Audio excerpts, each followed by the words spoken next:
Oh, mga Boy Scout, bukas na ang ating camping. Dapat 5 a.m. pa lang, nandito na kayo sa school. Sir, yes sir!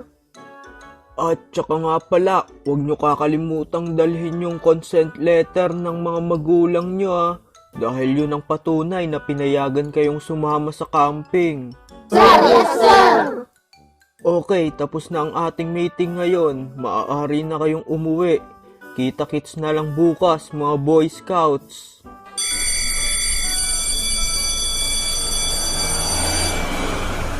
Mga pre, nakaayos na ba mga gamit nyo na dadalhin nyo para sa camping bukas? Oo naman, nakaraang araw pa nga nakahanda yung mga gamit ko Sobrang excited na ako. Kaya nga pre, ako dun excited na. First time ko makakapag-camping sa bundok. Oo nga ako din. Siguradong enjoy dun. Huwag nyo kakalimutan papirmahan sa mga magulang nyo yung consent letter Oo naman, pagka-uwi ko pa lang, papapirmahan ko na agad yun kay mama.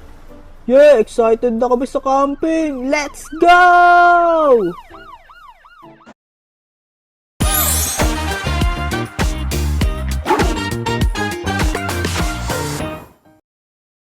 Yeah, excited na kami sa camping! Let's go!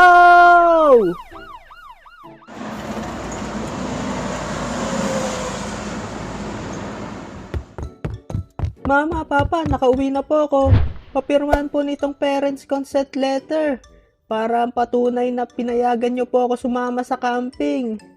Anong pinagsasabi mo dyan? Di ka naman namin pinayagan sumama dyan La, ano ba yan mama? Sige na po. Please, payagan niyo na po ako. Sila Jopet, One at Ed, pinayagan nga sila sumama ng mga magulang nila Sige, papayagan ka namin. Basta hugasan mo muna yung mga plato at maglinis ka ng bahay. Sige, yun lang pala napaka-basic niyan. Maglilinis na po ako. Ay, nako, basta talaga may kapalit. Napakabilis sumunod.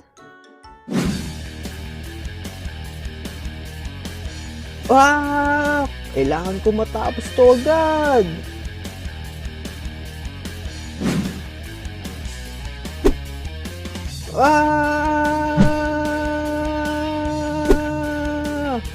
Kaya ko to.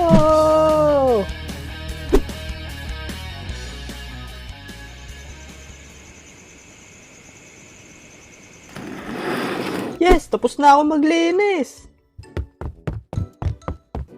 Magaling anak. At dahil dyan, ito na ang reward mo. Pinirmahan na namin yan ng papa mo. At pinapayagan ka na namin makasama sa camping. Yay! Maraming salamat po. Sige na, magpahinga ka na at matulog ka na dahil maaga ka pang gigising bukas. Opo mama, matutulog na po ako.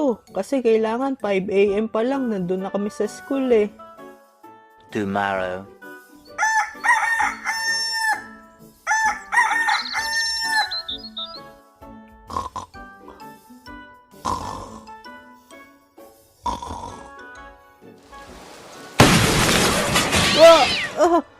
Anong oras na? Late na ako! Hindi ito maaari!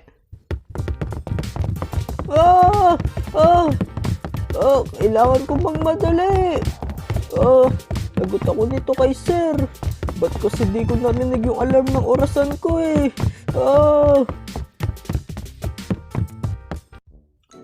mga Boy Scout, tara na, pumasok na kayo sa bus at aalis na tayo. So, isa lang absent, si K9. Sir, baka po pwede pa tayo mag-antay ng onte. Baka po kasi late lang si K9 Late po kasi lagi yun. Ang tunay na Boy Scout ay hindi nalilate. Tsaka 5 a.m. call time natin. Ngayon, alas 6 na, wala pa din siya. Baka hindi siya pinayagan sumama sa camping. Tara na, umalis na tayo, sumakay na kayo sa bus. Sir! Wait lang po! Huwag niyo ako iwan! Tingnan niyo mga pre, ayun si K9. Sir! Pasensya na po, late ako. Sana payagan niyo pa din ako makasama sa camping. Oh, Mr. K9, bakit ngayon ka lang dumating? Anong oras na? Ganyan ba ugali ng isang Boy Scout? Pasensya na sir, na-late po kasi ako ng gising eh. Diba dapat ang Boy Scout ay laging handa?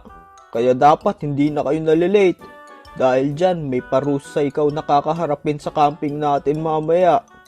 Sir, yes sir. Malugod ko pong gagawin kung ano man parusa nyo sa akin. O sige na, sumakay na tayo sa bus nang makaalis na tayo.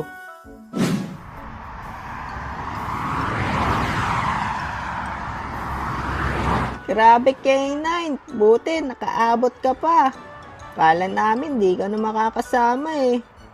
Kaya nga eh, napuyat kasi ako kagabi dahil sa paglilinis ng bahay. Kaya na-late ako ng gising.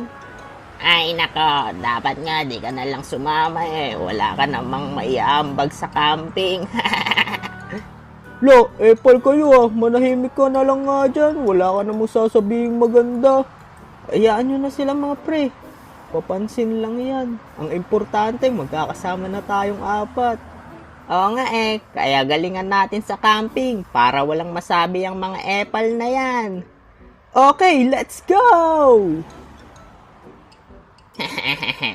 Tingnan na lang natin mga talunan.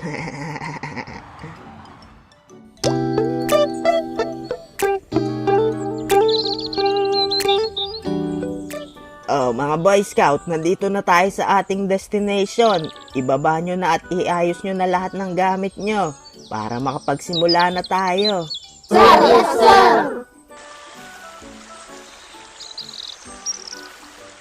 Okay, mga Boy Scouts, sa ating panimula ay magkakaroon tayo ng paligsahan. Hinati namin kayo sa dalawang team, ang Team A at ang Team B. At kung sino ang unang grupo na makakatapos sa challenge ay makakakuha ng isang reward. Uy, pre, may reward daw, kaya galingan natin. Mga talunan, wag na kayong umasa na mananalo kayo. Alright, Boy Scout, handa, rap! Simulan na ang laban! Go!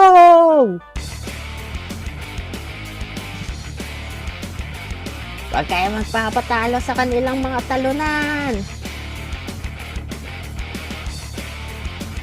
Go, go! Bilisan nyo!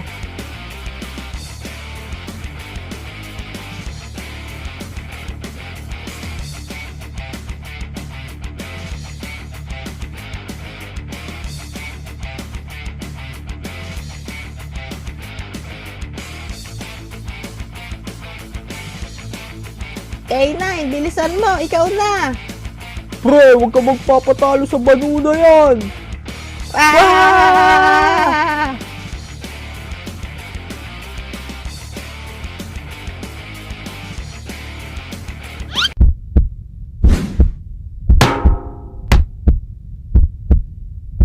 Yes, finish na ako. Panalo tayo. Ay, naku naman, napakamalas, buwisit.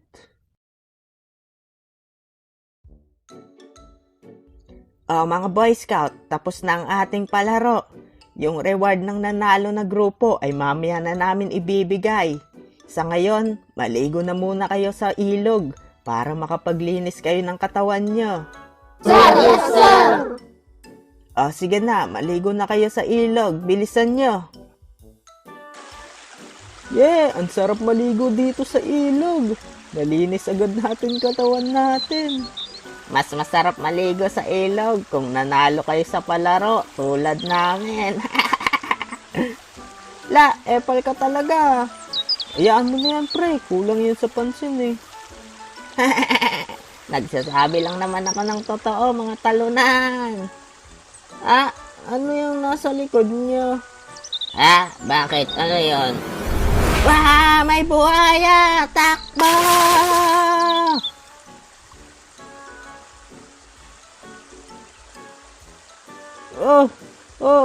Grabe. Muntik na tayo dun. Ay, nako. Napakamalas nyo talaga mga bano. Dahil sa inyo, hinabol tayo ng buhaya. La, kami pa sinisi mo ah. Baliw ka talaga eh, no? Mga Boy Scout, dahil tapos na kayo maligo, sasabihin ko na ang next activity nyo. Sir, yes, sir. Para sa inyong next activity, ay gagawa kayo ng sarili nyong tent. At sa tent na yun, doon kayo matutulog ngayong gabi. Bali, 4 na members lang kada grupo. So, pumili na lang kayo ng mga kagrupo nyo. At syempre, di ba kanina may nanalo sa palaro? Ang reward nung nanalo na grupo ay isang tent na buo na. So, hindi na kayo mahihirapan gumawa. Yeah! Ang ganda ng tent natin! So, paano ba yan? 4 na members lang daw kada isang tent. Pwede automatic sa aming 4 na yung tent. Total, kami naman nagpanalo sa grupo natin eh.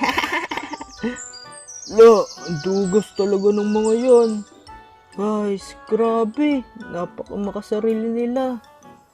Ano pang hinihintay nyo? Gumawa na kayo ng sarili nyong tent. Sir, yes, sir.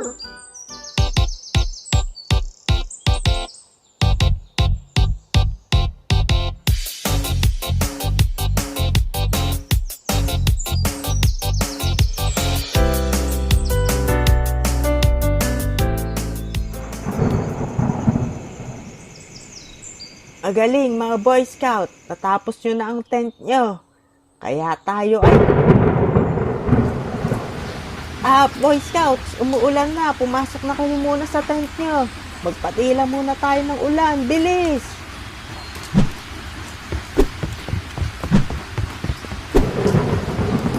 Grabe, ang ganda dito sa tent na panalunan natin. Ang laki.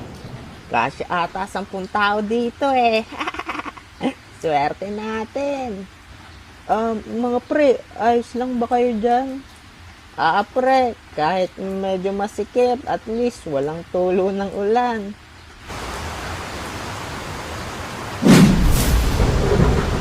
Mga pre, nilipad yung bubong natin. Paano yan? Mga pre, tara, kunin natin yung bubong natin na ngay.